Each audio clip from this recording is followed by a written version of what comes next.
그날도 바람이 참 찼습니다. 늦가을을 지나 겨울로 들어서려는 바닷가 마을은 이상하게 더 조용했어요. 조용하다는 말이 그날따라 유난히 마음에 걸렸던 것도 사실입니다. 아내가 떠난 지도 벌써 4년째네요. 정확히 말하면 4년하고도 석 달째 되는 날이었습니다. 혼자 사는 게 익숙해졌다고 생각했는데 어느 순간부터 하루의 끝이 점점 길어졌어요. 저는 이정석입니다. 올해 65이죠. 항공사로 35년을 일했고 퇴직하던 해 아내가 암 진단을 받았습니다. 그녀는 11달을 견디다 갔고 저는 그 후로 서울을 떠나 이곳 통영으로 내려왔어요. 이 바닷가 마을엔 우리 가족의 추억이 하나도 없어서요. 그래서였죠. 기억이 너무 많으면 하루하루가 버겁더라고요. 퇴직하고 나서 처음으로 시간이 많아졌을 때는 좋았습니다. 바다를 보고 커피를 마시고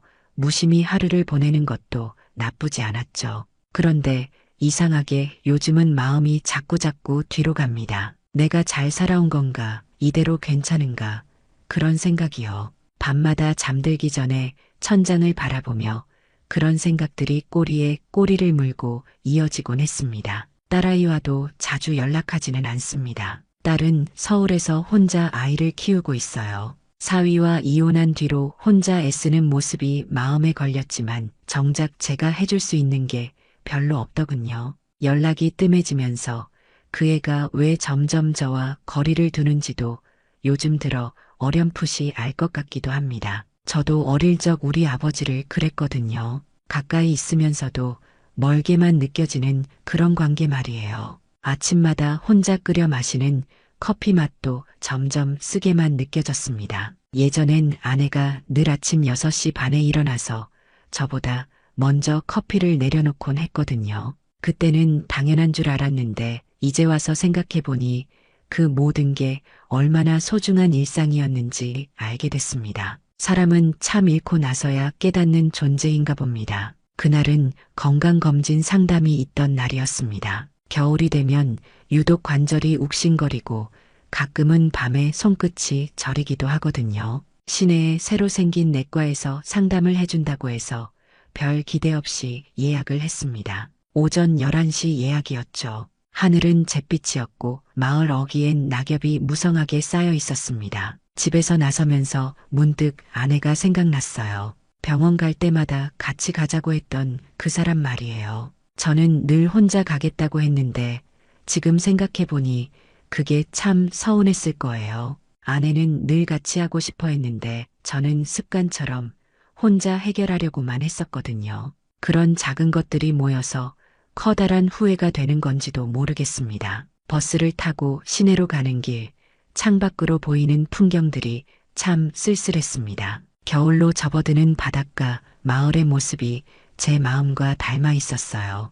빈 들판 위로 까마귀들이 무리지어 날아가는 모습을 보니 왠지 모르게 마음이 더 무거워졌습니다. 그런 평범한 하루였는데 그날이 그녀를 다시 만나게 된 날이었습니다. 병원 대기실엔 잔잔한 클래식이 흐르고 있었습니다. 희미한 피아노 소리가 마치 낯선 호텔 로비처럼 느껴졌죠. 10분쯤 일찍 도착했더니 접수 창구엔 아무도 없었고 진료실 앞 의자에 조용히 앉아 사람들을 구경했습니다. 병원이라는 곳이 참 묘한 곳이에요. 모든 사람이 각자의 걱정을 안고 와서는 조용히 기다리는 곳이거든요. 그런데 이상하게 한 사람이 자꾸 눈에 들어왔습니다. 긴 코트를 입고 서류 봉투를 정리하던 여자였어요. 묘하게 익숙한 뒷모습이었습니다. 처음엔 스쳐가는 느낌이었는데 다시 고개를 들었을 땐 이미 그녀와 눈이 마주쳤습니다. 그 순간 시간이 멈춘 것 같았어요. 혹시 이정석 씨? 심장이 잠깐 멎는 것 같더군요. 그 사람은 윤이었습니다. 고등학교 졸업 이후 40년도 넘게 본 적 없는 이름이었어요. 그 이름을 제 입에 올리는데 3초쯤 걸렸습니다. 머릿속이 하얗게 변하면서 동시에 아주 오래된 기억들이 물밀듯이 밀려왔습니다. 윤희? 세상에, 정말 당신 맞구나. 윤희는 아무렇지 않게 웃었습니다. 그 웃음은 옛날 그대로였어요. 창가 쪽에서 햇살을 봤던 아이 같던 얼굴 말이에요. 시간이 이렇게 지났는데도 어떻게 그 웃음만은 그대로일 수 있을까요? 사람의 얼굴은 변해도 웃는 모습은 변하지 않는다는 말이 정말인가 봅니다. 어떻게 여기에 있냐고 묻기도 전에 그녀가 먼저 말했죠. 여기 상담 맡고 있어요. 원래 서울에 있다가 내려온 지 5년쯤 됐어요. 저는 아무 말도 하지 못했습니다. 그저 웃고 있는 그녀를 바라보는 것만으로도 기억 속 먼지를 뒤집어 쓰는 느낌이었어요. 생각해보니 고등학교 시절 저는 윤희를 좋아했었습니다. 딱히 티를 낸 적도 고백을 한 적도 없었지만 그 애가 운동장에서 책을 읽을 때 저는 늘 같은 자리에서 체육복을 정리했죠. 그 애는 그걸 알았을까요? 지금도 모르고 있을까요? 그런 풋풋했던 시절의 기억들이 한꺼번에 되살아났습니다. 와, 정말 오랜만이다. 이게 몇 년 만이지? 거의 40년쯤? 와, 시간이 그렇게 됐네. 말없이 웃으며 앉아있는 순간 마치 그날의 시간이 다시 흐르는 것 같았습니다. 그때도 이런 날씨였던 것 같고 그 애가 웃을 땐 저렇게 입꼬리가 먼저 올라갔던 것 같고요. 참 신기한 일이었습니다. 40년이라는 세월이 무색할 정도로 자연스러웠어요. 병원 안의 분위기도 갑자기 달라진 것 같았습니다. 아까까지만 해도 무겁고 답답했던 공기가 이상하게 따뜻해졌어요. 윤희와 마주 앉아 있으니 이곳이 병원인지도 잊을 정도였습니다. 그저 오래된 친구를 우연히 만난 기분이었죠. 오늘 진료 끝나면 잠깐 커피라도 괜찮아요? 그 말에 저는 잠시 머뭇거렸지만 거절할 이유가 없었습니다. 그저 너무 오랜만이라 뭐라고 해야 할지 몰랐을 뿐이죠. 마음 한편으론 기대도 됐고 또 한편으론 어색하기도 했습니다. 이런 우연한 만남이 어디로 이어질지 알 수 없었거든요. 그래요. 좋아요. 오랜만이니까. 그날 상담은 어떻게 끝났는지도 기억이 나질 않습니다. 내가 어떤 검사를 예약했는지조차요. 머릿속은 온통 윤이라는 이름으로 가득 찼습니다. 참 이상한 하루였어요. 아침에 집을 나설 때만 해도 평범한 하루가 될 줄 알았는데 이렇게 과거가 불쑥 찾아올 줄은 꿈에도 몰랐습니다. 병원에서 나와 조금만 걸으면 바다가 보입니다. 윤희는 거리에 익숙한 카페로 저를 데려갔습니다. 통영에서 흔히 볼 수 있는 작은 돌계단과 낮은 벽돌 건물이었어요. 카페 창 너머론 잿빛 바다가 보였고 바람에 흔들리는 갈대가 부드럽게 움직이고 있었습니다. 겨울 바다 특유의 쓸쓸함이 창문을 통해 고스란히 전해졌죠. 여기 자주 와요? 응, 상담 끝나고 나면 혼자 멍하니 앉아있을 때 많거든요. 윤희는 따뜻한 유자차를, 저는 아메리카노를 주문했습니다. 20분쯤 대화를 나눴을까요? 시간이 참 이상하게 흘렸습니다. 마치 시계 바늘이 멈춰 있는 것 같기도 하고 또 어떨 때는 너무 빨리 지나가는 것 같기도 했어요. 그런 묘한 시간 속에서 우리는 조심스럽게 서로의 안부를 물었습니다. 그녀는 참 조용한 사람이었습니다. 하지만 그 침묵이 어색하진 않았어요. 딱 고등학교 시절 복도 끝 창가에 앉아있던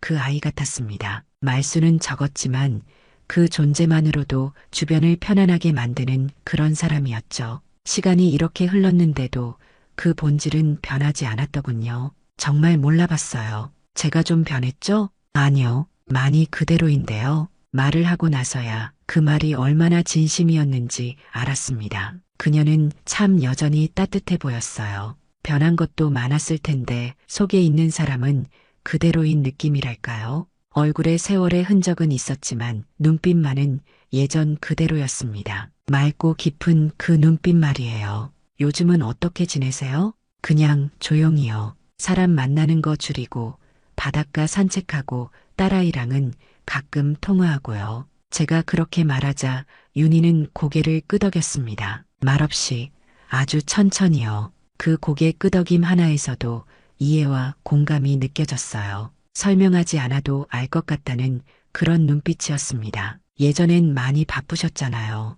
해외 파견도 다니고. 네. 그래서 사실 아내랑도 딸아이랑도 같이 있는 시간이 많지 않았어요. 말이 끝나고 나서야 입안에 씁쓸한 감정이 맴돌았습니다. 말로 꺼내기 전까진 괜찮았던 것 같은데 그 말이 입 밖으로 나오는 순간부터 내가 놓쳐온 시간들이 한꺼번에 몰려왔어요. 바쁘다는 핑계로 얼마나 많은 소중한 순간들을 지나쳐버렸는지 이제 와서 후회해봐야 소용없는 일이지만 마음이 아팠습니다. 그래도 지금은 딸과 더 가까워지고 싶어요. 그 말을 하자 윤희가 컵을 내려놓고 조용히 웃었습니다. 그 웃음 속에 뭔가 특별한 의미가 담겨 있는 것 같았어요. 그 아이 예전엔 저한테 윤희 이모라고 불렀어요. 기억 못 하시죠? 그 순간 저는 머릿속이 잠깐 멈춘 듯 했습니다. 무슨 말인지 이해가 안 됐거든요. 정말요? 그럼요. 당신 해외에 나가 있을 때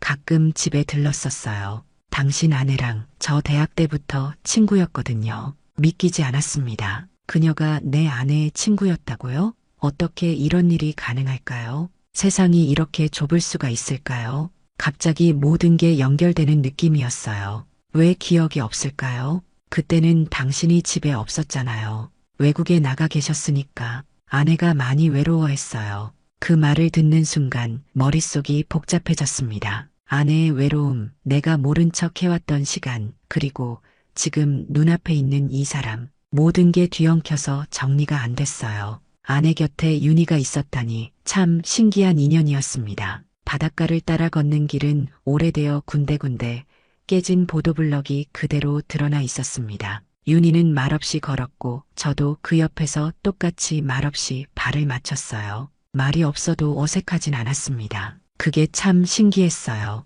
처음 만나는 사람도 아니고 그렇다고 자주 만나던 사이도 아닌데 이렇게 자연스럽게 함께 걸을 수 있다는 게 말이죠. 한참을 걷다가 모래가 쌓인 벤치에 잠시 앉았습니다. 겨울 바닷바람이 얼굴을 쓸고 지나갔어요. 저는 주머니에서 장갑을 꺼내 끼었고 윤희는 가볍게 무릎을 감싸며 제 옆에 앉았습니다. 파도 소리가 멀리서 들려왔고 갈매기 몇 마리가 하늘을 선회하고 있었어요. 참 평화로운 풍경이었습니다. 그때였습니다. 말없이 제 손등 위로 조심스레 겹쳐진 손 하나가 느껴졌어요. 윤희였습니다. 장갑 위로 얹힌 그녀의 손은 차가웠어요. 그런데 이상하게 그 차가움이 따뜻하게 느껴졌습니다. 오랫동안 누군가의 손길을 느껴보지 못했던 탓일까요? 미안해요. 너무 갑작스러웠죠? 그녀가 조심스럽게 말했습니다. 목소리가 작고 떨리는 것 같았어요. 아니요. 저는 그렇게 대답했지만 사실 놀랐습니다. 설렘보단 아련했어요. 그 손의 온도에서 오히려 이상하게 오래된 기억이 떠올랐습니다. 아내가 마지막으로 제 손을 꼭 잡아주던 그날 밤이었어요. 아무 말도 없이 눈물만 흘리던 얼굴이 겹쳐졌습니다. 그때도 이렇게 차가운 손이었는데 말이죠. 나는 요즘 그냥 그런 생각만 해요. 그땐 왜 그렇게 서툴렀을까? 왜 그렇게 쉽게 무뎌졌을까? 윤희가 조용히 중얼였습니다. 바다를 바라보며 하는 말이었는데 마치 혼잣말 같기도 했어요. 윤희 씨도 무뎌졌었어요? 아니요. 그러려고 애썼어요. 근데 이상하게 마음이란 게 참 안 꺼지더라고요. 그 말이 무슨 의미인지 저는 다 듣지 않아도 알 수 있었습니다. 사람이 사람을 그리워할 땐 대단한 이유가 있는 게 아니라는 걸요. 그냥 어딘가 마음을 붙일 곳이 필요했던 거겠죠.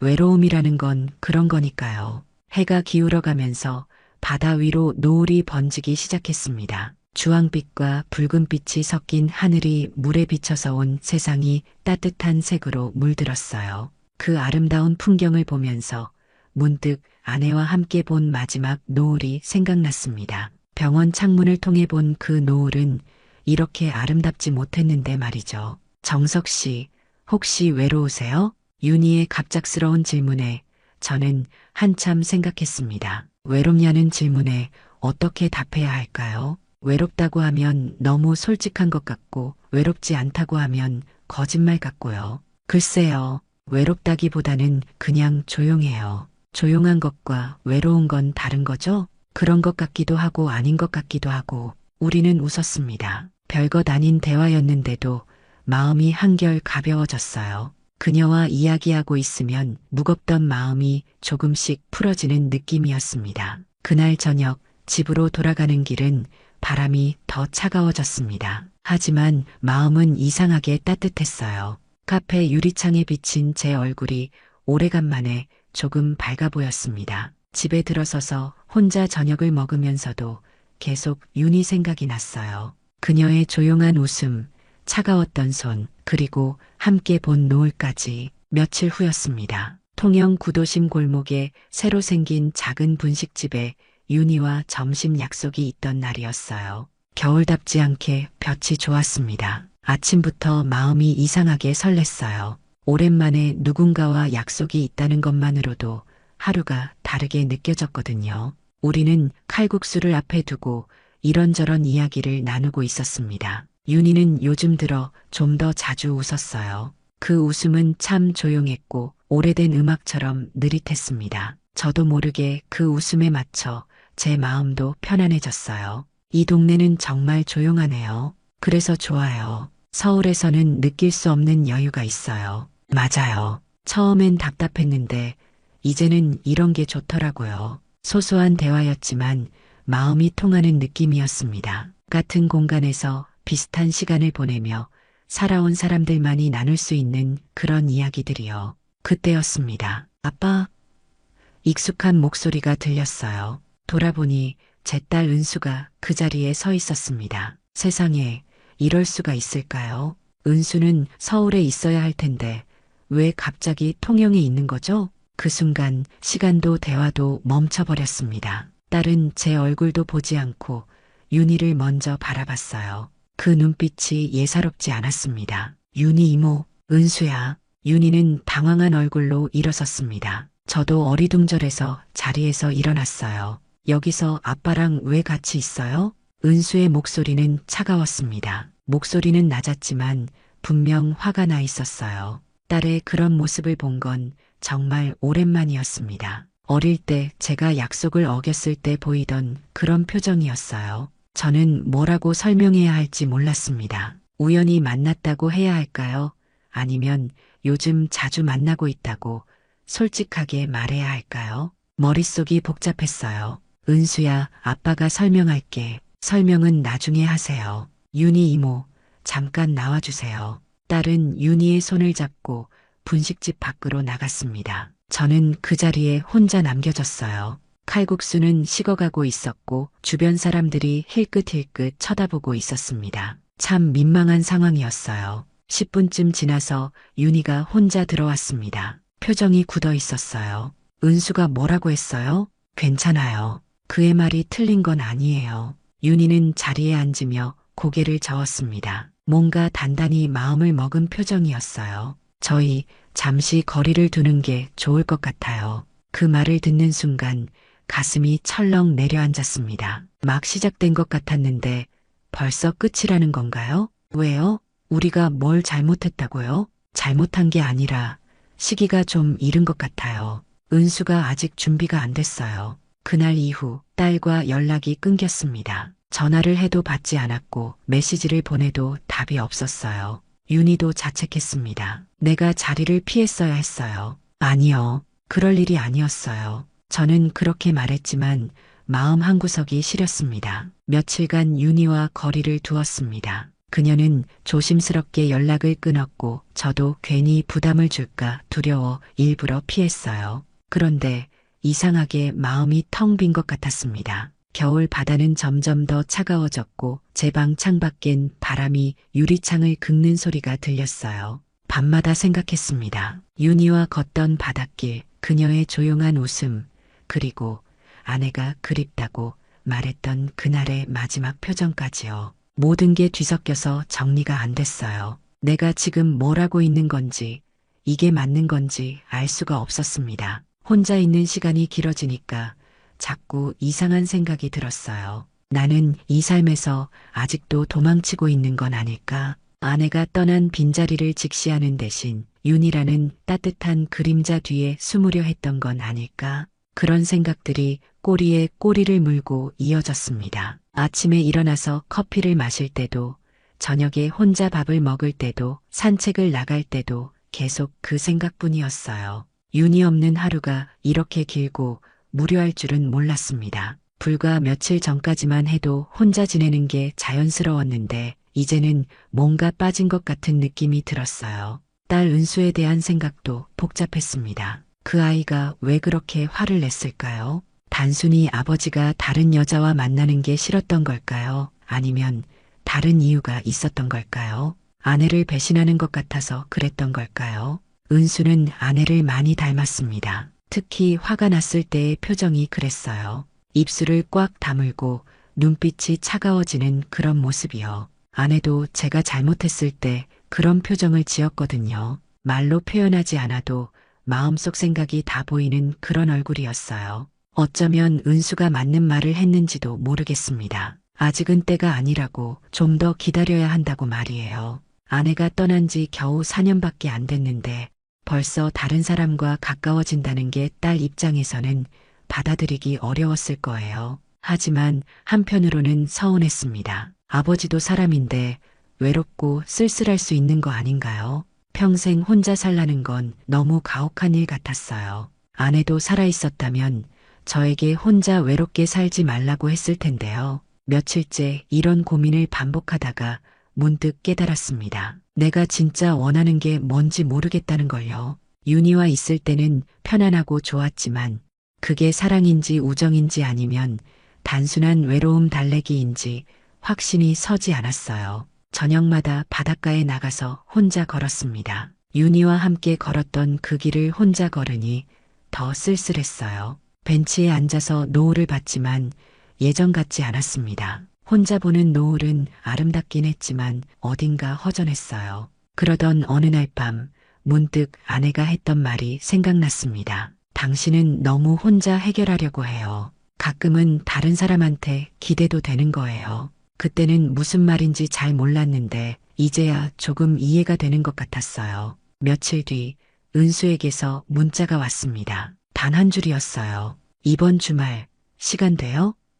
심장이 뛰었습니다. 나는 그 문자를 몇 번이나 다시 읽고는 언제든지라고 단답형으로 답을 보냈어요. 딸이 먼저 연락을 했다는 것만으로도 다행이었습니다. 며칠간 연락이 끊어져 있었던 터라 더욱 반가웠어요. 서울역 근처 작은 카페에서 만나기로 했어요. 유학 시절 딸이 자주 가던 곳이었습니다. 기차를 타고 서울로 올라가는 동안 내내 마음이 무거웠어요. 은수가 뭐라고 할까, 너무 화가 나 있지는 않을까, 그런 걱정들이 머릿속을 맴돌았습니다. 딸과 이런 식으로 어색해진 건 정말 오랜만이었거든요. 그날 은수는 검은색 목폴라와 회색 코트를 입고 나왔어요. 표정은 어른스러웠고 눈빛은 흔들림이 없었습니다. 완전히 어른이 된 제 딸의 모습을 보니 마음이 복잡했어요. 언제 이렇게 의젓해졌을까요? 아직도 제 기억 속에는 어린 은수의 모습이 더 선명했는데 말이에요. 은수는 차분하게 말했습니다. 아빠가 윤희와 자주 만나고 있다는 걸 알고 있고 윤희가 엄마의 친구였다는 것도 알고 있다고 했어요. 심지어 엄마 장례식 때 조용히 다녀간 것도 기억하고 있다고 하더군요. 저는 그때 정신이 없어서 못 봤는데 딸은 다 알고 있었던 거예요. 은수는 자신이 왜 그날 그렇게 반응했는지 설명해 줬습니다. 엄마 자리가 없어지는 것 같아서 무서웠다고, 아직은 마음의 준비가 안 됐다고 했어요. 하지만 아빠가 외롭다는 것도 이해한다고, 다만 조금만 천천히 가달라고 부탁했습니다. 딸의 말을 들으면서 제가 얼마나 성급했는지 깨달았어요. 카페에서 나누는 대화는 생각보다 차분했습니다. 서로 소리를 높이거나 감정적으로 대하지 않았어요. 오히려 은수가 저보다 더 어른스럽게 상황을 정리해주고 있었습니다. 딸이 이렇게 성숙한 사람이었나 싶을 정도로 놀라웠어요.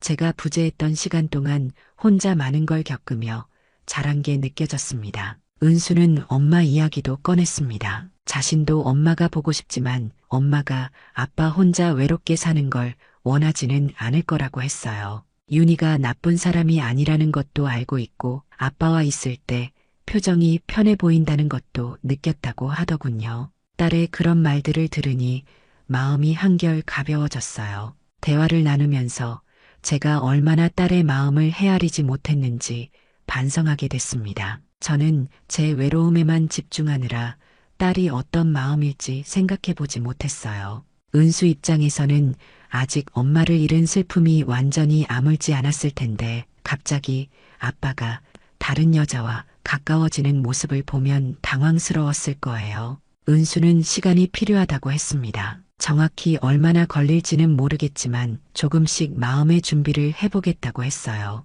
그리고 윤희를 완전히 반대하는 건 아니라는 것도 분명히 했습니다. 다만 너무 급하게 진행되는 것 같아서 부담스러웠다는 거죠. 카페에서 헤어질 때 은수가 제 손을 잡아줬습니다. 따뜻한 손길이었어요. 그 순간 딸이 저를 완전히 외면하지는 않는다는 걸 느꼈습니다. 오히려 걱정해주고 있다는 것도요. 제가 행복했으면 좋겠지만 조금만 기다려달라는 딸의 마음을 이해할 수 있었어요. 집으로 돌아가는 길, 오랜만에 마음이 평안했습니다. 딸과의 관계가 완전히 회복된 건 아니지만 적어도 서로를 이해하려고 노력한다는 느낌이 들었어요. 은수도 많이 자랐고 저도 좀 더 신중해져야겠다는 생각이 들었습니다. 사랑에도 때가 있고 급하게 서두르는 것보다는 천천히 마음을 나누는 게 더 소중하다는 걸 깨달았어요. 통영으로 내려오는 기차 안에서 나는 창밖을 오래 보았습니다. 겨울 바다는 여전히 잿빛이었지만 마음은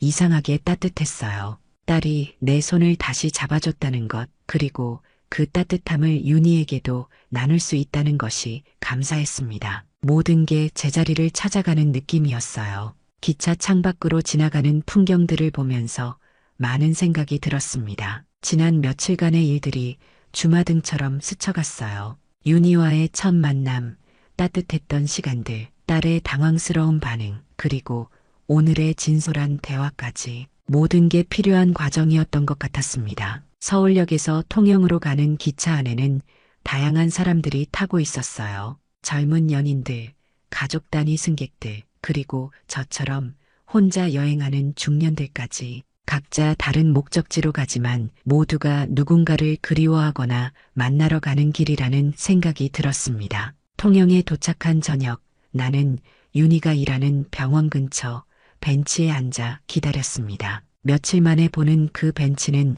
왠지 더 정겨워 보였어요. 한참을 기다렸더니 그녀는 내 모습을 보곤 놀란 얼굴로 달려왔습니다. 그 모습을 보니 가슴이 따뜻해졌어요. 윤희에게 딸과의 대화 내용을 차근차근 설명해 줬습니다. 은수가 시간이 필요하다고 했다는 것, 하지만 우리를 완전히 반대하지는 않는다는 것, 그리고 천천히 마음의 준비를 해보겠다고 했다는 것까지요. 윤희는 조용히 들으며 고개를 끄덕였습니다. 그녀도 며칠간 많은 생각을 했다고 했어요. 자신 때문에 제가 딸과 멀어지는 게 아닌가 걱정했다고 하더군요. 하지만 이제는 조금 마음이 놓인다고 시간을 갖고 천천히 가면 된다고 했습니다. 급할 것도 없고 서두를 이유도 없다고요. 그날 이후 우리는 정말 이유 없이 자주 만났습니다. 카페에서, 바닷가에서, 재래시장에서, 늦은 저녁에도요. 하지만 예전보다 더 자연스러웠어요.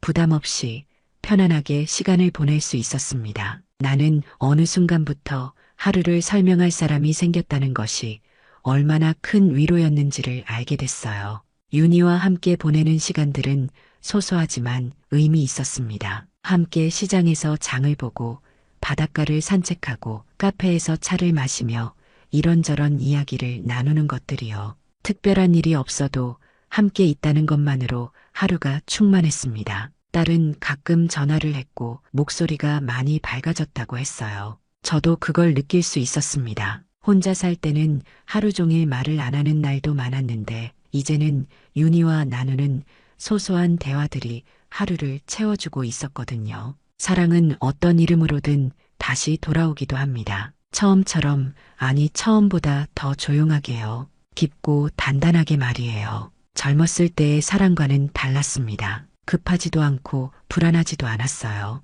그냥 편안하고 따뜻했습니다. 겨울이 끝나갈 무렵 윤희와 함께 동네 산책길을 걸으며 그녀가 문득 말했어요. 그때도 이렇게 바람이 불었다고 처음 저를 만났을 때 말이에요. 저는 웃으며 그땐 제가 많이 서툴렀다고 했습니다. 지금은 어떠냐고 묻는 그녀에게 이제는 놓치지 않겠다고 답했어요. 바람이 불어도 더 이상 춥지 않았어요. 윤희가 있어서 그런 것도 있었지만 무엇보다 제가 달라졌기 때문인 것 같았습니다. 혼자 견뎌내려고만 했던 예전과는 달리 이제는 누군가와 함께 있는 것이 자연스러워졌거든요. 그날 밤 집으로 돌아와서 거울을 봤더니 제 얼굴이 예전보다 훨씬 밝아 보였습니다. 주름은 더 늘었지만 웃는 모습이 자연스러워졌어요. 아내도 이 모습을 보면 기뻐했을 것 같았습니다. 혼자 외롭게 살지 말라고 했던 그 사람의 마지막 당부를